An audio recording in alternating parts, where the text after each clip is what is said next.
Bom dia, meus irmãos. A graça e a paz do Senhor Jesus estejam com os irmãos, os nossos lares, nesse domingo, dia do Senhor, de mais uma escola dominical, onde nós temos trabalhado o nosso curso Conheça a Sua Bíblia.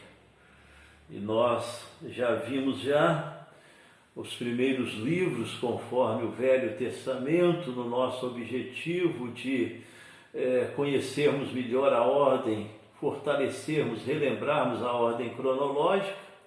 Vimos os 5 primeiros livros, chamado Pentateuco. Estamos agora nos livros históricos, quando nós vimos, a partir do Pentateuco, Josué, que é o povo conquistando a terra prometida, Canaã, Israel. Depois de Josué, Juízes, que foi um tempo de desafios ali na terra prometida, com outros povos que ficaram e que oprimiram o povo de Deus, partes do mesmo sendo libertados e abençoados por Deus através dos juízes. Dentro desse momento, o livro de Ruth, uma moabita não participante do povo de Deus, mas que foi alcançada pela sua graça através da promessa do Messias, o Senhor Jesus, se tornando uma antecedente conforme a genealogia do Senhor Jesus Cristo, uma grande bênção, manifestação da graça de Deus. E chegamos nos livros de Samuel, 1º e 2º Samuel, e também consideramos o primeiro livro das Crônicas, onde encontramos Samuel, filho de Ana. Lembramos sempre da oração tão abençoada de Ana. Samuel, seu filho, resposta dessa oração, foi o último juiz, e através dele aconteceram a unção dos 2 primeiros reis de Israel, quando se tornou uma monarquia, o rei Saul e o rei Davi, conforme estudamos domingo passado. E conforme esse objetivo cronológico, histórico, é importante nós vermos nesse momento da vida de Davi, dos 70 anos que Davi viveu, nascendo em 1040 e morrendo em 970 antes do Senhor Jesus Cristo, e que foi ele o escritor humano de boa parte do livro de Salmos, livro que faz parte do nosso dia a dia, que nos abençoa tanto, que nos ajuda tanto em momentos tão difíceis. Então, nesse momento da vida, do registro da história da vida de Davi, nós vemos, é oportuno vermos boa parte dos salmos que foram escritos através dele. O livro de Salmos é conhecido como uma coleção de hinários, É como que diversos hinários fossem ajuntados, se tornando essa coleção que fazia parte da vida devocional pessoal dos seus escritores e também da vida comunitária de adoração e de celebração a Deus. Então, o livro de Salmos é uma coleção de hinários, chamado o Hinário do povo de Israel, o livro de cânticos do povo judeu. É interessante, você pode ver na sua Bíblia a divisão que aí temos de 5 partes. O livro 1, capítulos 1 a 41. O livro 2, capítulos 42 a 72. E o livro 3, capítulos 73 a 89. Então, aí já próximo dos 150 capítulos que tem o livro de Salmos, esses 3 primeiros livros, até o capítulo 89, boa parte, ou quase toda parte, expressa Davi como o escritor dos Salmos. Tem depois o livro 4, que é o capítulo 90 a 106, e o livro 5, que é do capítulo 107 a 150, onde nós temos também algumas participações de Davi, né? Até por isso que o livro de Salmos é conhecido Salmos de Davi, né? Mas na verdade ele escreveu a maior parte, mas teve também outros escritores que nas suas experiências do dia a dia, da sua vida com Deus, foram registrando orações, na verdade a maioria se tornaram em cânticos, fazendo parte da vida espiritual, da vida devocional desses servos do Senhor, e sendo também instrumentos para o povo do Senhor coletivamente estar louvando, estar celebrando, estar cultuando. Por isso, a importância nesse momento da vida de Davi, de também estarmos relembrando e conhecendo um pouco mais desse livro que tanto utilizamos, né, que tantas mensagens recebemos dele, que é o livro de Salmos. É interessante, conforme nós vimos na vida de Davi, segundo o registro do primeiro livro das Crônicas, no capítulo 25, que um dos intuitos de Davi era construir o templo, que se tornou, através de Salomão, o primeiro templo, né, do povo de Israel, sendo que antes eles celebravam ao Senhor em Siló, num local trabalhado para essa situação, utilizando parte do tabernáculo, que foi o templo móvel na época, né, da transição, do êxodo, mas que agora, através de Davi, vem ao seu coração esse desejo de estar construindo um templo à altura do grandioso Deus que servia, que servimos, e que também Davi, nesse intuito, trabalhou a organização do culto ao Senhor em Jerusalém, da celebração do Senhor em Jerusalém.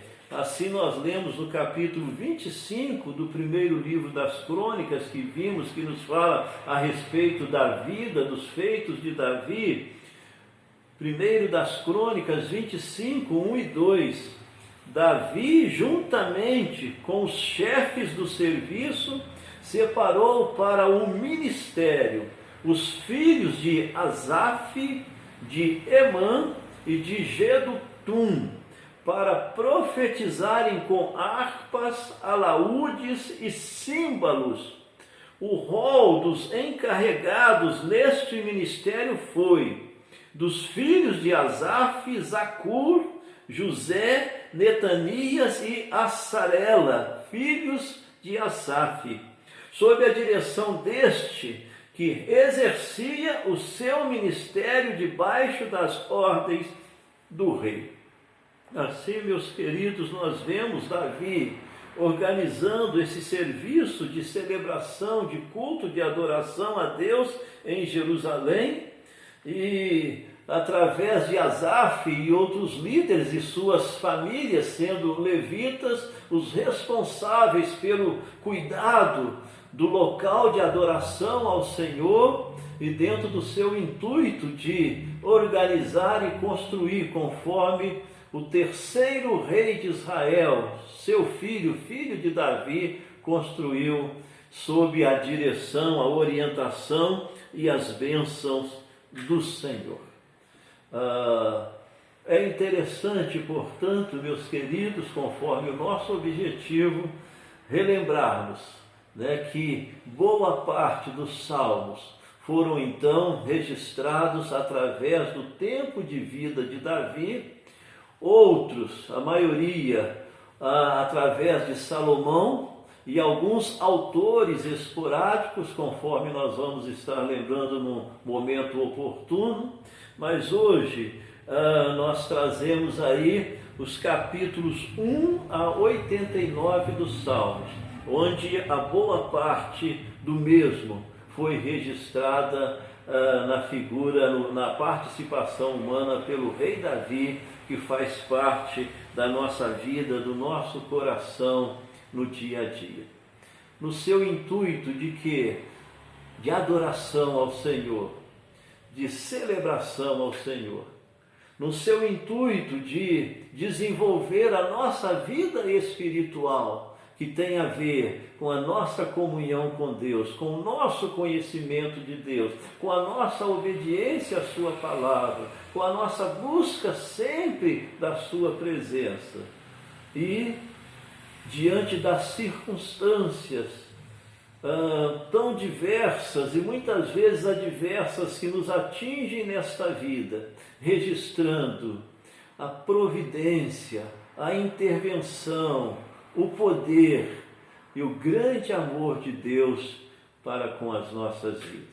Por isso, o livro de Salmo é tão querido, é tão utilizado, faz tanta parte nas nossas vidas.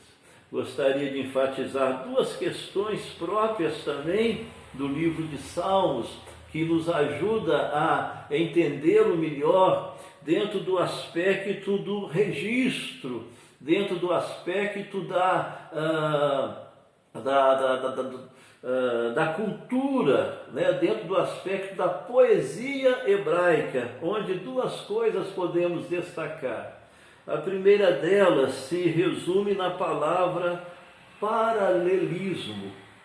Né? Nós vemos muitas repetições, muitas colocações de formas diferentes, mas repetindo a mesma mensagem, a mesma palavra de Deus. Então isso que conforme encontramos muito no livro dos Salmos, tem a ver com essa parte do registro, da cultura, da poesia hebraica, fortalecendo a mensagem de Deus às nossas vidas e corações, às vezes de uma forma semelhante positiva, ou às vezes de uma forma semelhante mais contrária, falando sobre a situação do crente e do descrente, do justo e do ímpio. Então, o paralelismo é algo que a gente encontra, né, dentro dessa característica no registro dos Salmos. E uma outra característica entre tantas que tem, né, para nos ajudar a entender mais, tem a ver também com o seu aspecto devocional. Né, esse aspecto que a gente tem experiência constante, diária, e poderíamos dar muitos testemunhos de como Deus, através da sua palavra no livro de Salmos, consolou o nosso coração, fortaleceu as nossas vidas e direcionou-nos em situações onde não víamos saída. E não tem como não encerrar lendo um desses salmos que é tão marcante para nós. Eu gostaria, portanto, antes de orar, estar encerrando no intuito dessa palavra de Deus se renovar aos nossos corações, aos nossos lares, à nossa igreja, neste dia, neste momento, o Salmo 23. O Senhor é o meu pastor, e nada me faltará.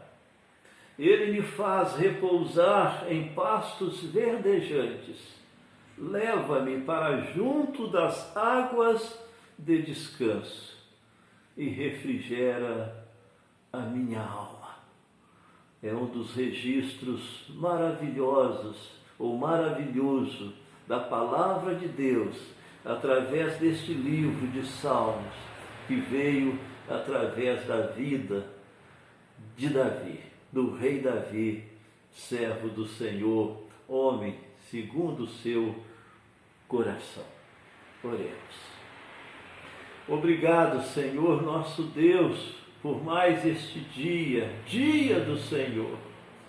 Obrigado pela Tua palavra que, neste dia, de uma forma especial, alcança-nos, apresenta-se na sua singularidade, na sua mensagem divina. Ó Senhor, e que esta palavra continue nos fortalecendo, nos consolando, nos direcionando, nos levando mais próximos do Senhor. E colocamos no Teu altar de graças a nossa vida, família, igreja, para que, ó Pai, sejamos também instrumentos de glorificação do Teu nome e de proclamação dessa palavra de vida e de vida eterna, cujo centro é a pessoa de Jesus, que é Deus e que se fez homem para nos salvar, para nos abençoar e para nos trazer a vida eterna e completo acesso à Tua presença. Louvado seja o Teu santo nome. E clamamos-Te, ó meu Deus, pela nossa nação, pelo nosso mundo, nesse tempo de pandemia, dessa enfermidade que tem trazido tanta dor e tanto sofrimento. Tem misericórdia de nós, Senhor. Nos assista, consola, protege. Ó Senhor, e intervém, sustenta aqueles que têm sido de uma forma ou outra atingidos por esta ou outra situação adversa, tão próprias desta vida e deste mundo, para que, salvos em Cristo Jesus, estejamos também desfrutando da Tua maravilhosa graça neste mundo, no dia a dia que o Senhor permitir que aqui estejamos. Na autoridade e no poder do nome de Jesus. Amém. Deus te abençoe. Um bom dia juntamente com a sua família. Fique na paz do Senhor.